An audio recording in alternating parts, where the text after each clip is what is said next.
मित्रांनो, स्वागत तुमचं आपल्या मिनी ब्लॉगमध्ये. तर या पक्या लेट आले होते आणि तुम्हाला समजलं असेल कॅप्शनवरनं, तर डेट 20 सकी. तर आपण खूप दिवसानंतर गेलो होतो. यांचा प्लॅन ऑलरेडी झाला होता आणि मी गेली नव्हती, त्यामुळे मी पण त्यांना जॉईनिंग केलं. महालक्ष्मीला गेलेलो होतो, डोंबिवली टू दादर आणि नंतरला महालक्ष्मी.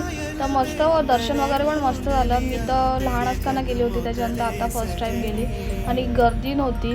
अशी एवढं चांगलं होतं आमचं, गर्दी नव्हती, नाही तर गर्दी असते असं बोलतात. आणि मस्तपैकी दर्शन वगैरे झालं आणि आम्हाला एवढ्या सगळ्या देवांचं दर्शन एकाच दिवशी करायला भेटलं. आणि मस्त त्यांचं थोडं बडबड चालली होती.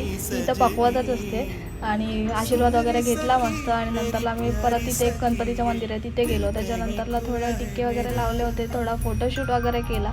त्याच्यानंतर आम्हाला पक्की भूक लागलेली तर आम्हाला तिथे दुसरा काही ऑप्शन नव्हता. तर डोसा वगैरे खाल्ला आम्ही, थोडं पेटपूजा केली, पाणी वगैरे पिऊन आम्ही निघालो रिटर्नला. मग आम्ही मस्त प्रसाद वगैरे घेतला आणि तिकडे काय माहिती रश होती, कारण काहीतरी इव्हेंट होता वाटतं. मग कैरी वगैरे घेतली. त्याच्यानंतरला आपण पोचलो डोंबिवली स्टेशनला. डोंबिवली स्टेशनवरनं थोडं खायला वगैरे घेतलं. मग तर परत आपण खायला गेलो सोया चिली. आम्ही पक्या खादाड आहो, असं जज नका करू, खातच असतात. तर भेटू नेक्स्ट मिनी ब्लॉगमध्ये. तर बाय.